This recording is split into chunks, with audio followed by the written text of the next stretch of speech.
Happy day, I think, is an understatement for us. When I think about this year, the country is celebrating the 100th Grey Cup. There's no better way of bringing in the next 100 years than the announcement of CFL football is back in the nation's capital as soon as 2014. You know, for us, it's been a long journey, along with everyone in the city of Ottawa. And what I do want to do is it'll be a little shorter list, but I want to thank the mayor and the city council for their due diligence, for their support, and for their belief in this project. I want to thank our partners at OSAG for their unbelievable commitment to this project, to get it to where it is today, but more importantly, to the future of the city. And most importantly, I think to our thousands of fans in the nation's capital, but millions of fans across this country who really want to see the CFL return to Ottawa and celebrate the next 100 years, because it really is about our fans. So thank you to you all. We are obviously excited. We've got a lot of work ahead of us, and we look forward to your questions. Now, a week ago you were here. What's different? What can you tell us today that you couldn't tell us a week ago? I think what we couldn't tell you a week ago was the final vote, and now it's a go. For so many years now, and I'm in the sports industry. I wore the same suit when we made the announcement in 2008 about our OSAG, our team, partnering with them to bring back the nation's capital. I want to wear it today because today is the final vote. We can say to our fans across the country that the CFL is coming back to the nation's capital. I think that's the difference. Before it was always about, well, will the stadium be approved? What's the next step? Is there anyone out there trying to block it? It's a go now. Thank you. Mr. Hunt, tell us about your search for a general manager for your team. Yeah, well, that'll start tomorrow. I mean, certainly we've put our mind to that process, and we do have a plan, and really we couldn't start to execute on it until we had certainty of not only the project going forward, but of the start date, which in our minds is 2014. And you know, this time last year when it was GM hunting season, we didn't have those certainties. I think now that the word is out that we have certainty of both starting and timing, we'll begin our process in earnest, but also I think people will start to come to us in a greater way. Now that we do have that certainty that's obviously a must to make a decision. Well, you've already taken calls. What kind of interest? Tell us about that, please. Well, I've been encouraged ever since the get-go, the interest that we've had. I think it's a unique opportunity for a general manager or anybody in football to build something from scratch, that they're not encumbered by, you know, free agents and maybe bad draft picks from the past, and they can start in a greenfield situation and not just start with a new team, but to be a part of something like what we're doing at Landsdowne, the new stadium. That's a very appealing scenario for both executives of football and the players, and I think the same will be true for soccer as well.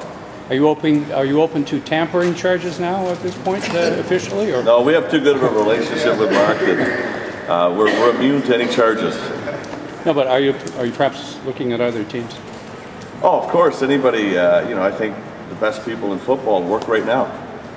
So you certainly have to think about people that are employed, but not just in the CFL. There's great opportunities in the NFL too, perhaps.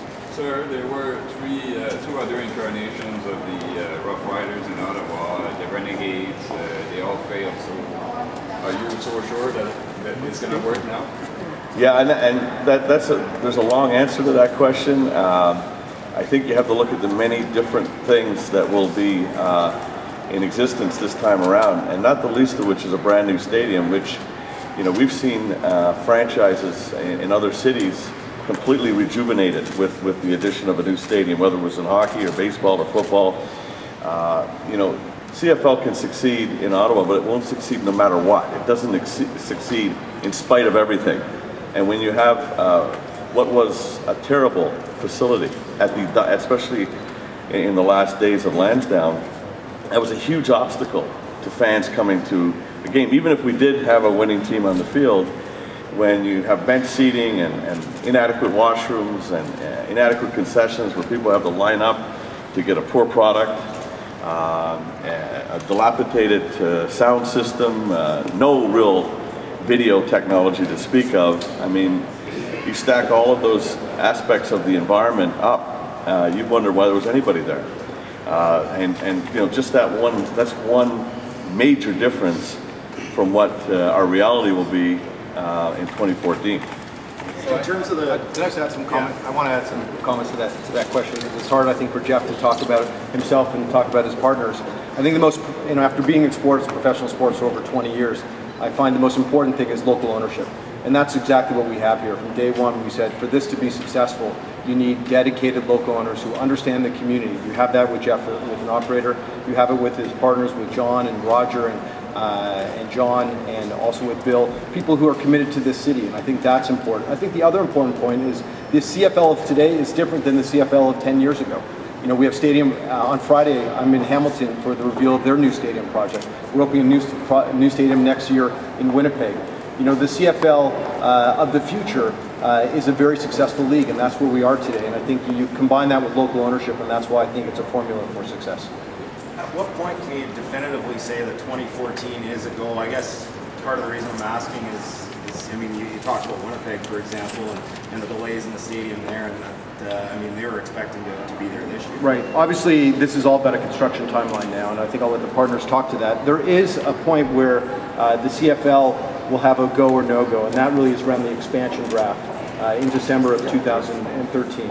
Because essentially, once we go with the expansion draft, you will be taking players from other teams, and that impacts all the other teams. So there'll be different milestones along the way that we'll be checking in with our partners and with the city, but primarily we're looking at the end of next year before we say let's go with the expansion draft. Mark, if I could also add also as well that we're very confident. If I could also add as well that we're very confident with the schedules that we worked out with our GCs, and we anticipate to meet that schedule. And at the present time, that schedule is slated to be completed the end of June 14th. Mark, can I ask you, with the strong history that the CFL in Ottawa brings to it, what does the return of football here really add to the league? It's unbelievable. I mean, I think it just talks about the momentum that the league has. But coming back to the nation's capital, you know, one of the questions I get asked, we have this train going across the country right now, and I've been traveling to a lot of the cities talking to our fans, and obviously I'm at stadiums across the country attending our games.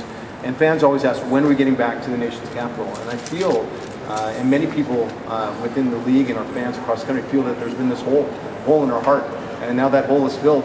And there's this great opportunity to bring back an historic franchise with pride and with professionalism. I think that's what you're going to see here. Any other questions?